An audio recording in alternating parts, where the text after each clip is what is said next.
of the 1957 Junior and Senior Manx Grand Prix, a double winner. There's only been two other riders that have done that achievement. There's been Brian Venables and last year Mikey Evans. Mikey, yeah. But you did it first, 1957. Yeah, and again over 6 laps. Over 6 laps, not 4.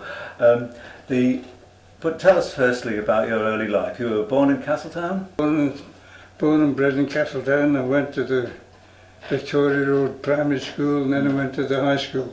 Yes. I won a scholarship into the college actually, but it didn't go. Right. One of those things. So did you go into the family business or did you do something else after you left school? No, I was never in the family business. When I left school, my first job was with the steam packet. I was only there 6 weeks. Then I got a job then at the airport. Yeah. I went back to the airport and then I joined the Castletown Commissioners. All right. And I had the great sounding title of Deputy Town Clerk. Oh well, that sounds very grand. And Deputy Registrar of Birth, Marriage and Death as well. Oh well, so you saw a lot of other people's action then. I did one marriage when I was 21 years old. Oh, that's fantastic, yes. So then I left to go away to join Castle, wanted me to join them. And I left the island in '54.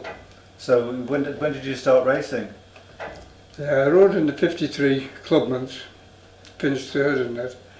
I rode in the '53 Manx, junior retired, the senior was 7th. Well, your big break must have been when you got bikes from Reg Dearden, because he used to get ex-works Nortons, didn't he? He was all Norton's age. Yes, and so it was. So before that, you were riding your own machinery, were you? I was encouraged to enter for the Clubman TT, which I did. I had all I had was a trials bike, a BSA trials bike, and I entered on that. But Billy Harding, you know the Harding family well enough. Yes, Billy was one of the Winter Hill victims, and Billy was a very good friend of mine because we went to high school together. And Billy was entered in the Clubmans that year. On Hector Dougill's Manx International Norton, and Billy fell off in the Easter trial and broke his kneecap, and he asked me if I'd like to ride the Norton. No. Well, would I? And Hector agreed, and that's how I got the Norton to the Clubman. So that was the story behind that one. Yes. And then in the Manx, the same year in the Manx, I didn't have a bike at all, and I'd entered both races, but I didn't have a bike for either race. And Teddy Christian owned the Salisbury Garage, motorbike garage in Salisbury Street. Dennis's father. Yes. And I was talking to Teddy, and he said, "Have you got a bike for the senior?" I said, "No." And I remember it so well, like it was yesterday. And he said, "Leave it with me." And later the day, or the next day, he came. He said he got me fixed up with a bike from Reg Dearden. So that's how I got the introduction to Reg, through Teddy Christian. Well, that was a lucky break, wasn't it? And the senior, somebody called Harry Stevens from Wickham, High Wickham. They had a Norton, but no rider, and I forget how we got connected, but I rode his bike in the senior and finished 7th on that one. So that was that. So many different stories. 54, I missed 54 because I went away. So I found a member of the Southern Motorcycle Club, by the way, and I was the first secretary treasurer of the Southern Club. Every race has got a little story of something, every race, and every one. I remember the 55 junior, I was riding for Reg, of course, Reg Dearden, and I was number 42. But when we all got down from Fergus and Ashton's, I think, along the promenade up to the start and all this down, and an announcement came over the loudspeaker that somebody had handed in a hairspring of a motorbike into the race control, and they came with the loudspeaker, and below it was off my back. So Reg retrieved that from the tower and came and refitted it, and the stewards gave me permission to start at the very back end, as long as I was ready to go when they wanted me, which I was. Luckily Reg got it fixed up all right, and so I was last away in that race, and actually finished second in it. That's fantastic. So you had lots of traffic to deal with. No problem passing riders then. That was the story, and that, But they've all the stories, I told you the one about the bungalow, hitting the bungalow. So I was lucky, and another time, the only other close one I got was coming here to Hillbury one day, and I caught the bank on the left, but luckily it didn't fall. 54 long, of course. I rode the Northwest a few times. I rode three times in the Northwest 200, and I never won that. But I had a second and a lap record as a third, and a fourth, second, third and fourth in 3 races. So that was the Northwest. Well, that's very good. So 54, 55, 56. 56 I retired when I was leading a junior in 56, and I finished third, broke the lap record in the last lap, and that was 1956. I was on Reggie's bike. Do you want to tell us about the 1957 junior then, which would be your first win? That went uneventfully for you, did you? Well, I've got to say the 57 junior one was, don't misunderstand me here, it was the easiest race I've ever had. I led from the start right through to the finish, with perfect weather, everything was absolutely spot on, and I had no troubles, no problems at all. And I remember going up on the mountain, going along there singing to myself, Island and so on. That was the easiest race I've ever had. There were no problems. No near misses, nothing at all. The senior was a different story. 98 riders competing in the Senior Grand Prix had an exceptional 40-mile-an-hour wind to contend with as they left the line at 10-second intervals.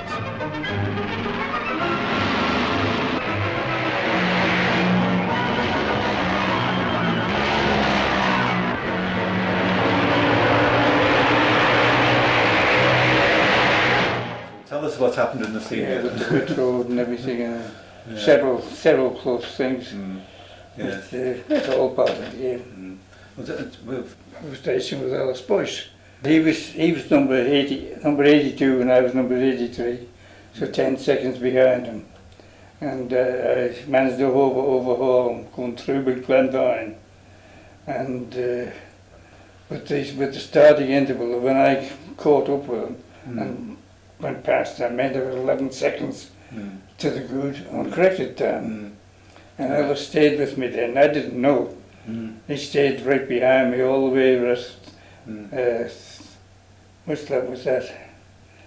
That was the second lap. I overtook him on the second lap. And he stayed with me all the rest of that lap. And then on the third lap he was right behind me at the bungalow. And I had this sideways round there.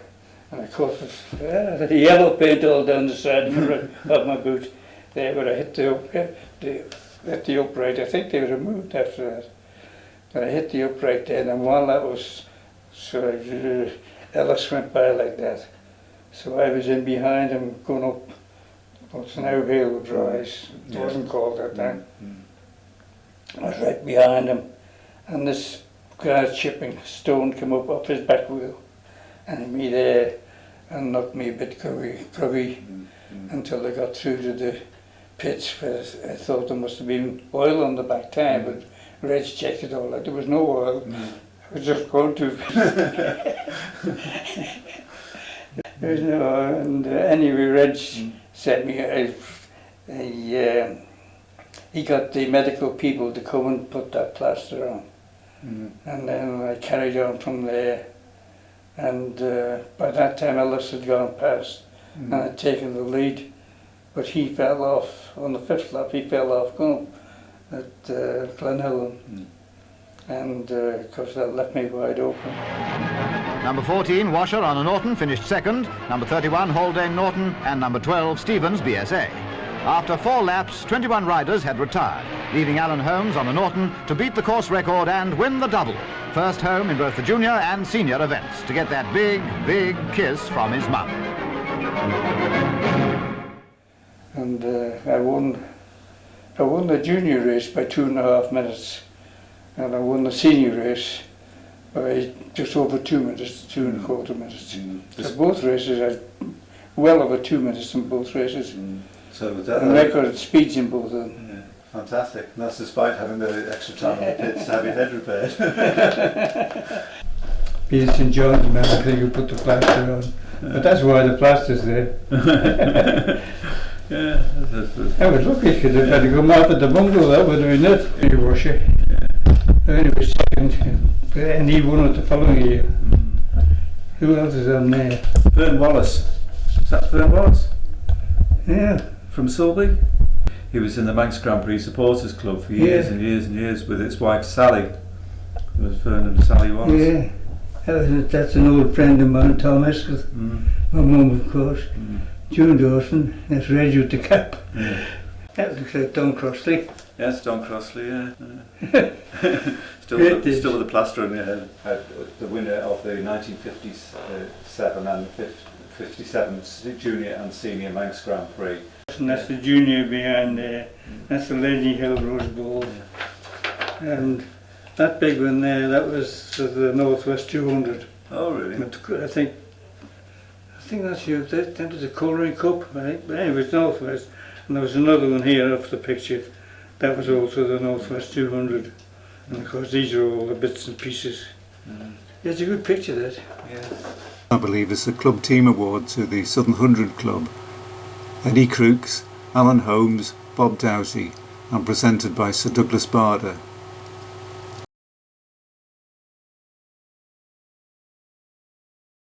Yeah, that. After you won the Manx Grand Prix, that was it. You couldn't ride the Manx Grand Prix again, and you had to ride in the TT. You did one TT in 1958. TT, that was such a story behind that as well. Yes. So after the Manx, I then went into the 58 TT, and through Reg, I had a couple of works Nortons, because he was like that with Nortons, Reg didn't. Because by that time the Nortons were not doing anything officially, but they still had their base and the production and the 350. I'm not sure where I was lying, I think on the second lap, but going up Craig Willie's Hill turned out because the factory had overdone the lightning on the corner and it broke going up Craig Willie's Hill. So that was on the second lap, so that was the end of the junior TT. And then the senior, one day during practice, Reg, she said, I want you to come with me somewhere, he said. And anyway, in the morning, we went out on the Nunnery Road to Harold Rowell. So, do you know Harold Rowell? Yes, I do. You know, he knew Harold. He knew where he lived? Yes. On the junction. Yes, that's That's correct. right. And anyway, that's where we went up to that house. And we went into Harold's garage there, and there was a Norton, featherbed Norton there on the floor. And Doug Heel, you know Doug Heel? I know the name. He took over from Joe Craig and That's Norton right, Works, the engineer. And Doug was there, and it was this beautiful looking Norton. And Red said to me, see that there's he said, that's what you'll be riding on Friday. That was the works, no, the 93 boards they called it then. He said, that's what I'll be riding on Friday. And until the start of that race, I'd never ridden it. I didn't ride it any time at all in practice. Just the first time, the next time I saw it was in the tent up at the start. So I need to go down to the starting line. 42 is John Hartle. 56, Mickey O'Rourke. 72 is Jack Brett Norton. Here comes Jeff Duke. Next, a shot of John Hartle. And you tell me who these three are, but the next man is Surtees.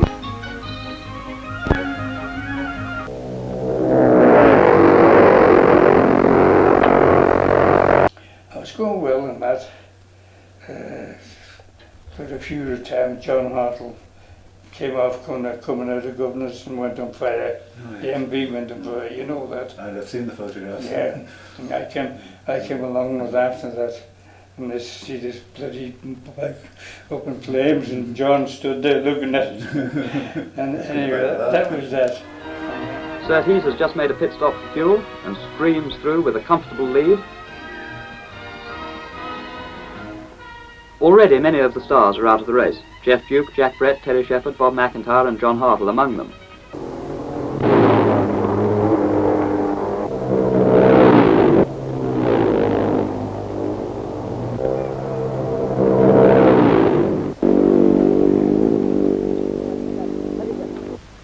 This is Bob Anderson, still leading on the road and starting lap 6 in 4th place. Here comes Derek Minter, starting lap 6 in 5th place. Surtees hurtles down, nearly 5 minutes ahead of Alistair King.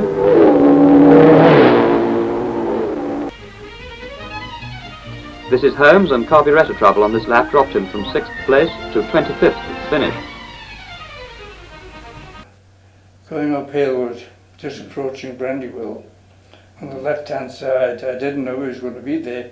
Eddie Crooks was there, and he held up this big board to me. Second, No, really. kept going. So, oh, that's not bad.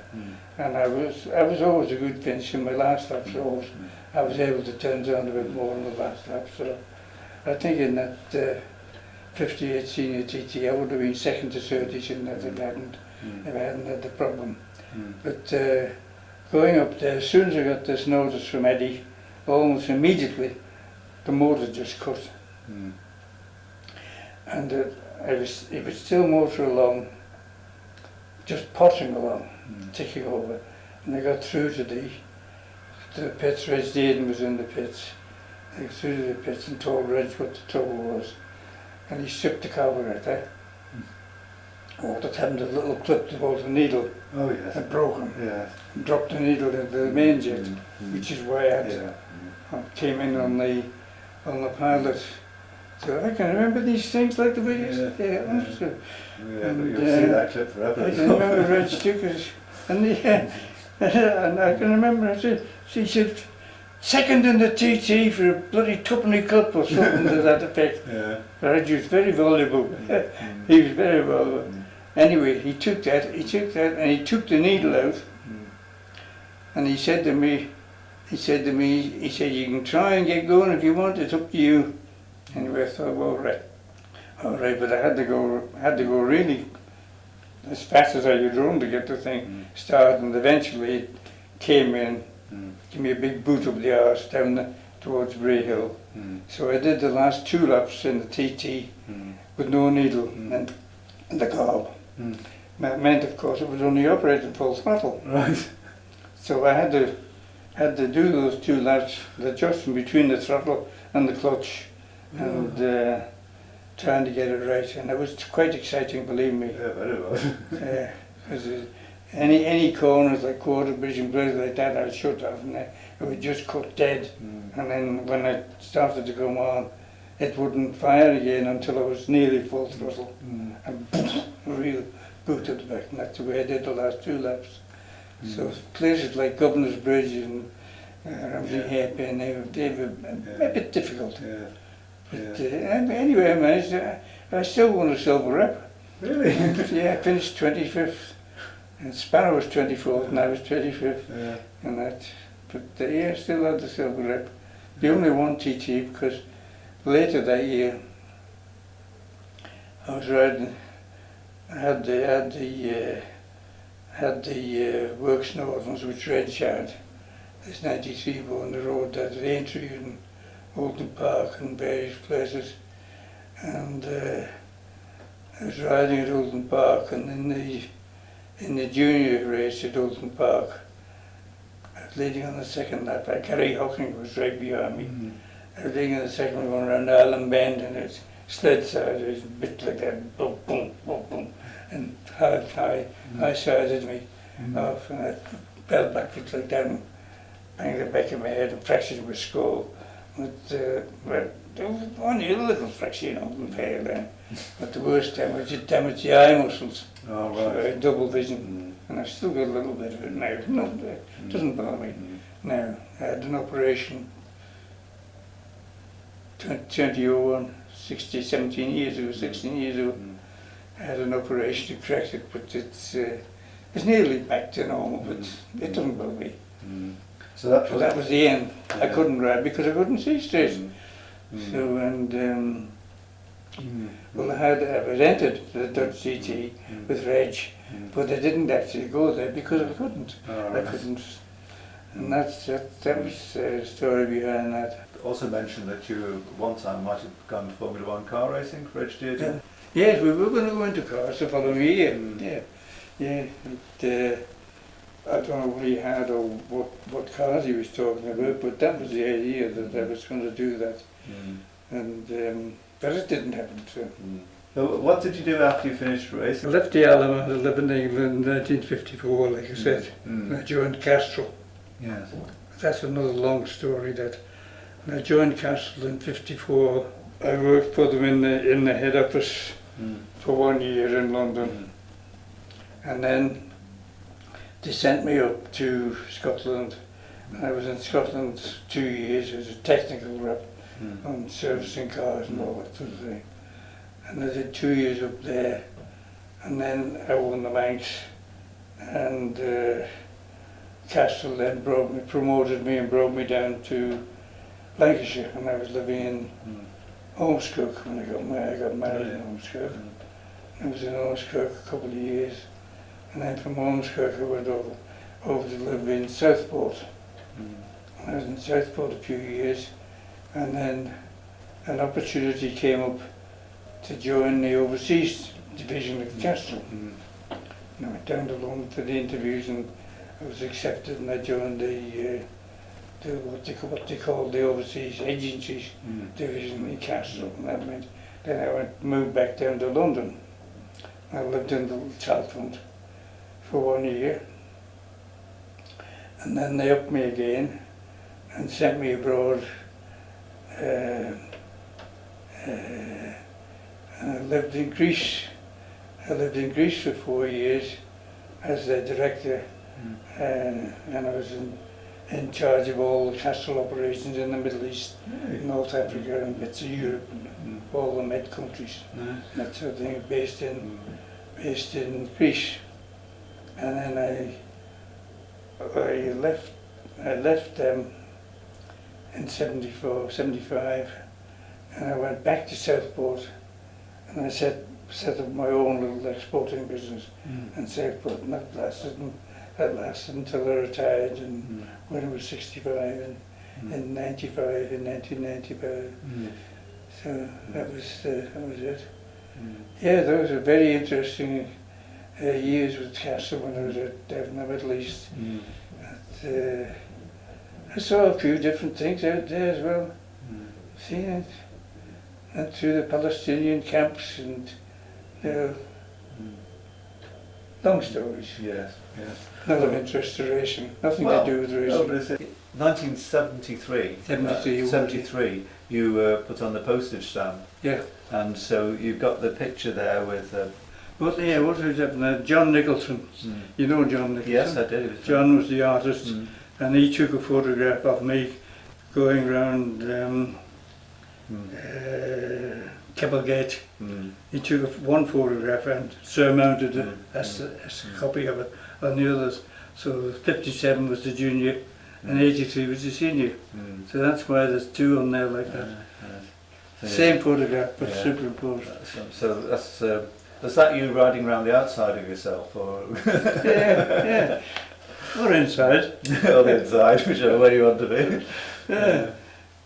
That's an interesting life, though. That's the important thing. Just background. Yeah, and now you're back in the Isle of Man where you started. You attend the Manx Grand Prix every year, and it was good to see you with Mikey Evans, another Manx double winner, Yeah. just this last year in Yeah. 2017. I think Mikey will be in the TT this year, supposedly. Oh, Mikey will have to do the TC. Invited me up to have a photo shoot with Mikey and Yeah. Brian. It's a good day, I enjoyed that. He's a grand lad, Mike. Yeah, nice. And Brian too. They're both lovely fellas. Well, thank you very much for this interview. It's been absolute pleasure talking to you. Oh, And we want to see you up at the grandstand in 2018. And I don't know who's going to be the next Manx double winner. But it could be Jamie Williams. He's going well. We'll see. Well, thank you very much. thank you for coming. That was very nice and very interesting. Yeah, It's nice to talk about the old times Yeah. sometimes.